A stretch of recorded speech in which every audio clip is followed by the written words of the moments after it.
Sanford and Son wasn't just funny, it was fearless. A black father and son running a junkyard in Watts, turning insults into affection and struggle into comedy. Fred Sanford's wisecracks and Lamont's exasperation made America laugh week after week. But off-screen, the cast faced battles of their own with fame, addiction, racism, and heartbreak. What we saw was comedy. What we didn't was the cost. This is their story, not just of a hit show, but of the real people behind the laughter. Red Foxx as Fred G. Sanford. Red Foxx was born John Elroy Sanford on December 9, 1922 in St. Louis, Missouri. Before he ever stepped onto a sitcom set, he was already a legend known as the King of the Party Records, a sharp, no-holds-barred comedian who made his name in smoky clubs long before television dared to touch him. But in 1972, at the age of 49, everything changed. He became Fred G. Sanford, the grumpy, scheming, foul-mouthed junk dealer from Watts who made America laugh with every fake heart attack and every "you big dummy" hurled at his son Lamont. Red brought Fred to life with a swagger that couldn't be faked. The character was him part performer, part survivor. Every insult was a weapon, every eye roll a lesson. And beneath all the jokes, he gave Fred Sanford something rare on TV at the time: depth, rage, vulnerability, and pride. But off-screen, Red Foxx was living a life far messier than his sitcom character. He was generous to a fault, often handing out cash to friends, family, and even strangers. Yet despite earning millions, he struggled constantly with debt, back taxes, and lawsuits. He fought with producers, walked off the show in 1977 over contract disputes, and never fully recovered his sitcom stardom after leaving. Red's personal life was just as turbulent. He married 4 times, but none of the relationships lasted. He often felt misunderstood by Hollywood, celebrated for his comedy, but rarely taken seriously as an artist. After Sanford and Son, he found work in Las Vegas and later starred in The Royal Family in 1991, a new sitcom that many hoped would be his big comeback. But fate had other plans. On October 11, 1991, during a rehearsal for The Royal Family, Red collapsed on set. At first, people thought he was joking, doing one of his classic fake heart attack bits like Fred Sanford. But this time, it was real. He died of a massive heart attack at the age of 68. He left behind a legacy of laughter and unpaid IRS bills. Red Foxx was bold, brilliant, and deeply complicated. He opened doors for black comedians in a whitewashed industry. He took street language and made it poetry. And even in chaos, he never stopped being funny. LaWanda Page as Aunt Esther. LaWanda Page was born on October 19, 1920 in Cleveland, Ohio, but it was in St. Louis on the black comedy circuit that she earned her reputation as the Queen of Comedy. Long before Hollywood came calling, LaWanda was a fearless performer with a firecracker tongue, telling raunchy, rib-cracking jokes in clubs where the spotlight had no filter. When Sanford and Son came knocking in 1973, LaWanda was already 53 years old and had never acted on television before. But Red Foxx, her longtime friend from the stand-up world, insisted she was perfect for the role of Aunt Esther, Fred Sanford's Bible-thumping, street-fighting sister-in-law with a purse full of scripture and a fist full of fury. Aunt Esther exploded onto the screen. With every watch-it sucker and every side-eye laced with righteous rage, LaWanda turned a supporting character into a cultural icon. Her chemistry with Red Foxx was electric. Their insults were Shakespearean in timing their hatred-pure performance. But off-screen, they were close friends who shared a deep respect and a history of surviving the same tough comedy scene. LaWanda gave Aunt Esther something rare: dignity inside absurdity. She was loud, yes, but never foolish. She was holy, yes, but never weak. She stood up to Fred Sanford and anyone else who dared cross her, turning religion into a shield and a sword. Off-screen, LaWanda remained proudly herself. She continued performing stand-up throughout the country, often using the same raw material that had made her famous in the clubs: raunchy, bold, and totally unapologetic. She was a woman who refused to be tamed, whether by Hollywood age or expectations. In later years, she faced health struggles including diabetes, but kept working as long as she could. Her voice appeared in animated shows like The PJs, and she remained a staple of black comedy well into her 70s. She never won Emmys or walked red carpets, but among her peers, she was royalty. LaWanda Page passed away on September 14, 2002 at the age of 81. Her death didn't make major headlines, but in living rooms across America, fans smiled, because anyone who ever heard Aunt Esther shout, "Heathen," knew they were in the presence of something special. She was fire in a housecoat, a warrior in a wig, a legend with a Bible in one hand and comedy gold in the other. Don Bexley, as Bubba Bexley. Don Bexley was born on March 10, 1910 in Jamestown, Virginia, a born entertainer who didn't find national fame until his 60s. But when he did, he made it count. As Bubba Bexley, Fred Sanford's loyal, slow-talking, lovable best friend on Sanford and Son, Don became one of the most charming scene stealers in sitcom history. He joined the show in 1972 at the age of 62, a late bloomer by Hollywood standards. But Don had already spent decades perfecting his craft, singing, dancing, and doing stand-up in clubs across the East Coast. He and Red Foxx had shared many of those stages, and their on-screen chemistry felt like two old friends just picking up where they left off. Bubba wasn't flashy. He wasn't sharp like Lamont or feisty like Aunt Esther, but he was the kind of friend you could always count on. Whether backing up Fred in a ridiculous scheme, or just hanging around the junkyard for a cold drink and a chat, Bubba brought warmth and grounding to every episode. His slow delivery, subtle expressions, and hearty laugh made him the perfect sidekick. Behind the scenes, Don Bexley was just as beloved. Cast and crew described him as funny, sweet, and full of stories. He brought the wisdom of someone who had lived through the lean years of black entertainment when the roles were few, the pay was low, and the respect even lower. For Don, Sanford and Son wasn't just a job, it was vindication. After the show ended, Don appeared in a few guest spots on other series, including Cheers and Hunter, and even joined Red Foxx again on The Royal Family. But by then, he had slowed down.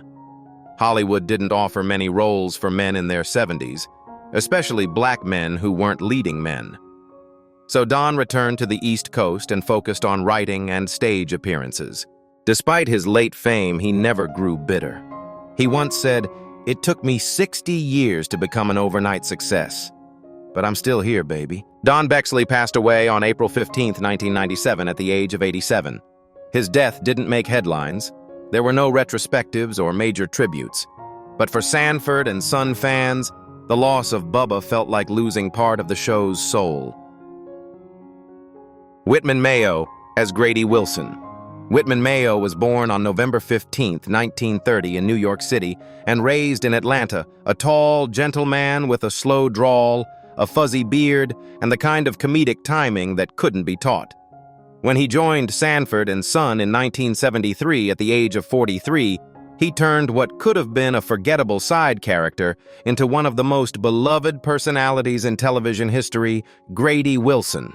Grady wasn't sharp. He wasn't fast. In fact, he often seemed completely confused about what was happening around him. But that's what made him unforgettable. With his wild hair, stumbling walk, and catchphrase, "Good googly moogly Grady," was the perfect foil to Fred Sanford's scheming energy. He was loyal, bumbling, and endlessly endearing, a friend who never quite understood the plan but always showed up anyway. Whitman Mayo's chemistry with Red Foxx was pure magic. When Foxx temporarily left the show due to contract disputes, it was Mayo's Grady who stepped in to lead the series for a time proof of how much audiences had come to love the character. Though the ratings dipped, the affection for Grady never did. But off-screen Whitman Mayo was nothing like his absent-minded alter ego. He held a master's degree, taught drama at high schools and colleges, and was deeply involved in community theater. He once said, "Grady's not too bright, but I'm a thinking man. That's what lets me play him honestly with heart." After Sanford and Son, Mayo reprised his role in spin-offs like Grady and Sanford Arms, though none found the success of the original. Still, he kept working in TV, film, and even commercials. He appeared in everything from Boys in the Hood to Full House, always bringing that same warmth and gentle presence. Whitman was also a devoted family man, married for over 40 years, and a proud father of 3. He settled in Georgia later in life, where he taught at Clark Atlanta University and remained a beloved local figure, not as a star, but as a teacher, mentor, and neighbor. On May 22, 2001, Whitman Mayo passed away from a heart attack at the age of 70. His death didn't dominate headlines, but for fans of Sanford and Son, it was like losing a dear, familiar friend, the kind who never judged you, always smiled, and occasionally asked, "What's going on, Fred?" Whitman Mayo gave us more than laughs. He gave us Grady, a man who proved that even the slowest among us can have the biggest hearts. And he gave us himself an artist, an educator, and a quiet giant of black television history. Nathaniel Taylor was born on March 31, 1938, in St. Louis, Missouri. A man with cool swagger, a mischievous grin, and street smarts that jumped off the screen. When he stepped into the role of Rollo Lamont Sanford's flashy, smooth-talking best friend, he didn't just play a supporting character, he created one of Sanford and Son's most memorable sparks of comic fire. Taylor joined the show in 1972, at the age of 34. And though Rollo wasn't in every episode, his presence was unforgettable. He was the kind of guy Fred Sanford loved to hate: slick hair, loud clothes, a little shady, and a whole lot of attitude. Whenever Rollo showed up at the junkyard, trouble and laughter followed. But underneath the flashy image, Rollo had heart. He was loyal to Lamont even when Fred hurled insults his way. Nathaniel Taylor played him with flair but never made him a caricature. Rollo was real, a product of his environment, streetwise, but not mean-spirited, flawed, but likable. And for many young black viewers, he was familiar. He was their friend, cousin, or neighbor, someone they recognized, not someone made up for TV. Off-screen, Nathaniel Taylor was soft-spoken and humble, quite the opposite of his on-screen persona. He loved the arts, supported young actors, and worked behind the scenes as a director and teacher in community theaters around Los Angeles. Though he briefly reprised Rollo in the short-lived spin-off Sanford in the 1980s, Taylor mostly stepped away from the Hollywood spotlight afterward. He never chased fame. He didn't have to. For those who grew up watching Sanford and Son, Rollo was already legendary. In his later years, Nathaniel lived quietly, occasionally appearing at fan events, always with a warm smile and gratitude for the love he still received. He understood the impact of the role he played, and he cherished it not as a gimmick, but as a legacy. Nathaniel Taylor passed away on February 27, 2019, at the age of 80 after suffering a heart attack. His death didn't lead the news cycle. But for fans of the show, it was like losing that one unpredictable friend who always made things interesting and always had your back. Lynn Hamilton as Donna Harris. Lynn Hamilton was born on April 25, 1930 in Yazoo City, Mississippi, and raised in Chicago, a woman of quiet strength, classic beauty, and undeniable dignity. When she joined Sanford and Son in 1972 at the age of 42, she stepped into a cast of sharp-tongued comedians and rowdy sidekicks. But as Donna Harris, the poised and patient nurse who captured Fred Sanford's heart, Lynn brought balance, grace, and something rare to the show's softness. Donna wasn't just a girlfriend. She was a force of calm in Fred's storm. She challenged him, comforted him, and in her own way, grounded him. In a world of outrageous characters, she was real. And that was Lynn Hamilton's gift. Her performance wasn't loud, but it was felt subtle, authentic, and rich with emotion. Though Donna never officially became Mrs. Sanford, her presence shifted the dynamic of the show. She offered viewers a glimpse of Fred's vulnerable side, the part of him that longed for more than junk and jokes. And she gave the show a deeper sense of heart. Off-screen, Lynn Hamilton was a veteran actress of both stage and screen. Before Sanford and Son, she appeared in the Walton's Gunsmoke, Good Times, and numerous other series. She trained at the Goodman Theater in Chicago and worked extensively in regional theater, always choosing roles that highlighted depth and resilience. Though she kept a low profile after the 1980s, Lynn remained active in community arts and quietly mentored young black actresses. She never courted the spotlight, never chased fame, she simply let her work speak, and it always did. Lynn Hamilton passed away on June 20th, 2025, at the age of 95, surrounded by family in her Los Angeles home. Her death marked the end of an era not with fanfare, but with reverence. For fans of Sanford and Son, Donna was more than Fred's lady friend. She was proof that love, even in a sitcom full of wisecracks, could be tender, real, and worth holding on to. Gregory Sierra as Julio Fuentes. Gregory Sierra was born on January 25, 1937 in New York City's Spanish Harlem, a Puerto Rican-American actor with piercing eyes, quiet charm, and a voice that carried both warmth and authority. When he joined Sanford and Son in 1972 at the age of 35, he stepped into a show already full of bold personalities. But as Julio Fuentes, Fred Sanford's fast-talking Puerto Rican neighbor Gregory didn't just hold his own, he added an entirely new rhythm to the neighborhood. Julio was smart, proud, hardworking, and in Fred Sanford's eyes, an infuriating symbol of change. Fred hurled racial jabs and grumbled about foreigners, but Julio never backed down. He clapped back with class, stood his ground, and more often than not outsmarted Fred with a grin. Their comedic rivalry wasn't just funny, it was timely, a daring look at racial and cultural tension wrapped in laughs. Gregory Sierra brought dignity and comedic restraint to the role. He refused to play Julio as a stereotype. Instead, he made him complex, likable, and endlessly patient, even when Fred called his pet goat dinner. Off-screen, Gregory was a deeply thoughtful and versatile actor. Before and after Sanford and Son, he had major roles in iconic series like Barney Miller and Miami Vice. His range was vast, from cops to con-men detectives to revolutionaries. On stage, he was classically trained. On screen, he brought intensity and subtlety that made every character feel lived in. But despite his success, Gregory was private. He avoided fame, gave few interviews, and preferred to let his work speak for itself.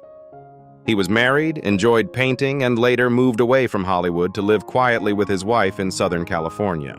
In January 2021, Gregory Sierra passed away after a battle with cancer. He was 83 years old. His death didn't make national headlines, but for fans of classic television, it felt like losing a familiar face, one that always brought something real to every scene. Fritzi Burr as various roles. Fritzi Burr was born on May 31, 1924, in Philadelphia, Pennsylvania, a character actress with a sharp-tongued, strong presence and a face that became a staple of American sitcoms in the 1970s. While she didn't play a central role on Sanford and Son, she appeared multiple times in memorable supporting parts, usually as a no-nonsense neighbor, nurse, or foil to Fred Sanford's antics. She joined Sanford and Son in the mid-1970s when she was already in her early 50s, playing characters like Miss McAfee and various other side roles that added texture and bite to the world of Watts. With her expressive eyes and quick delivery, she could turn a single line into a laugh or a groan. She was one of those rare performers who could appear for just a minute and still leave an impression. Off-screen, Fritzi Burr was a true television veteran. Her credits read like a who's who of classic American TV: The Mary Tyler Moore Show, The Golden Girls, Welcome Back, Cotter Night Court, and many more. She played secretaries, nurses, teachers, and judgmental neighbors, never the star, but always exactly right for the role. Fritzi had a background in theater and was known for her professionalism and versatility. She could do comedy, drama, and everything in between. Casting directors loved her because she delivered every time. In her later years, Fritzi stepped back from acting, retiring quietly after decades in the industry. She never chased fame, never headlined a show, but she helped build the television landscape of the 1960s through 1980s. Fritzi Burr passed away on January 17, 2003, at the age of 78. Her death didn't make major news, but her legacy lives on in reruns, in the sharp-tongued remarks, eye rolls, and perfectly timed exits that made her unforgettable to anyone truly watching. Raymond Allen as Uncle Woodrow Woody Anderson. Raymond Allen was born on March 5, 1929, in Kansas City, Missouri, a soft-spoken actor with gentle eyes and a gift for quiet comedy. When he joined Sanford and Son in 1974 at the age of 45, he didn't play a scene stealer or a loudmouth. Instead, as Uncle Woodrow Woody Anderson, he played the kind of man we've all known: silent, slightly sad, and endlessly sympathetic. Woody was the long-suffering husband of Aunt Esther and a frequent target of both her fiery tongue and Fred Sanford's mockery. But it was Allen's stillness that made the role unforgettable. While everyone else on screen shouted, schemed, and insulted, Woody often said nothing. He just blinked, took a breath, and sipped his drink, and somehow got the biggest laugh in the room. Raymond Allen appeared in over 10 episodes, and though his lines were few, he brought warmth and weariness to a character who seemed to have seen it all and survived it by staying quiet. Viewers loved him because he was real. Everyone knew a Woody the man who hides his heartache behind a tired smile and a tilted glass. Off-screen, Raymond Allen was a proud working actor, also known for his roles as Ned the Wino on Good Times and Merle the Earl on Starsky and Hutch. He never became a household name, but within the black television community, he was a familiar and respected presence. His ability to say so much with so little made him invaluable. In the early 1980s, Raymond stepped away from acting due to health complications, including ongoing struggles with illness that eventually left him mostly homebound. But he never complained. Family and friends described him as humble, kind, and grateful for the career he had, even if Hollywood never gave him a starring role. He spent his later years surrounded by his children and grandchildren attending fan conventions when he could always greeted with love from Sanford and Son viewers who remembered Woody like an old family friend. Raymond Allen passed away on August 10, 2020, at the age of 91. His daughter, Rance Allen, confirmed his peaceful passing, and with it the quiet closing of a chapter in sitcom history. Pat Morita as Ah Chu. Pat Morita was born Noriyuki Morita on June 28, 1932, in Ileton, California. The son of Japanese immigrants, a childhood survivor of spinal tuberculosis, and later internment during World War II. But despite hardship, he rose with humor in his heart. And in 1974, at the age of 42, he stepped into the chaotic world of Sanford and Son as Ah Chu, a soft-spoken, good-natured friend of Lamont, and a patient target of Fred Sanford's endless jokes. Though Ah Chu only appeared in a handful of episodes, Pat Morita made a lasting impression. With his signature politeness, gentle expressions, and surprising comedic timing, he brought something rare to sitcom television in the 1970s, an Asian American character who wasn't a caricature, at least not entirely. Yes, the humor of the time leaned on stereotypes. Yes, Ah Chu was often the butt of Fred's racial jabs. But Pat gave him dignity, warmth, likability. He turned every scene into a balancing act, laughing with the moment, never at his own heritage. And behind the laughs, he was quietly paving the way for something bigger. That something came just a year later when Pat landed the role of Arnold in Happy Days, and then in 1984 became a global icon as Mr. Miyagi in The Karate Kid. For that role, he received an Academy Award nomination, the first ever for an Asian American male in a supporting role. But long before Wax On, Wax Off, he was Ah Chu, a small part with a big step forward. Off-screen, Pat Morita was a complex man, hilarious and deeply kind, but also troubled by personal demons. He battled alcoholism for years and suffered through 3 marriages, yet he remained fiercely proud of his heritage, his career, and the barriers he helped break. He never forgot Sanford and Son, nor the early years when Asian actors were mostly given one-dimensional parts. He took those roles anyway, and made them shine. Pat Morita passed away on November 24, 2005, at the age of 73 from kidney failure. He left behind a film legacy that spanned decades and defied boundaries. But for fans of Sanford and Son, his brief time as Ah Chu remains a gentle reminder. Sometimes even the smallest roles can be the first steps in changing everything. Nancy Kulp, guest star on Sanford and Son. Nancy Kulp was born on August 28, 1921 in Harrisburg, Pennsylvania, a woman of intelligence, wit, and unmistakable charm. Best known to millions as Miss Jane Hathaway on the Beverly Hillbillies, Kulp had already become a staple of American television by the time she appeared in a guest role on Sanford and Son in the early 1970s. She was around 51 years old when she stepped into Fred Sanford's world, bringing her signature mix of buttoned-up formality and sly humor to the junkyard comedy chaos. Though her appearance was brief, Nancy made an impression. She played it straight, letting Red Fox's wild antics bounce off her composed presence like water off a raincoat. It was classic Kulp, never flashy, always funny, and always in control. Off-screen Nancy Kulp was a force of nature. A Navy veteran of World War II, a college graduate with a mind for literature and politics, and later a congressional candidate who dared to break the mold in 1984. She lost the election but won hearts for her authenticity and courage. Nancy continued to act throughout the 1980s, appearing on stage and screen with the same grace that marked her entire career. Quietly trailblazing, always respected, never forgotten. She passed away on February 3, 1991 at the age of 69 after a battle with cancer. Her death marked the end of a life lived with conviction in comedy, in service, and in spirit.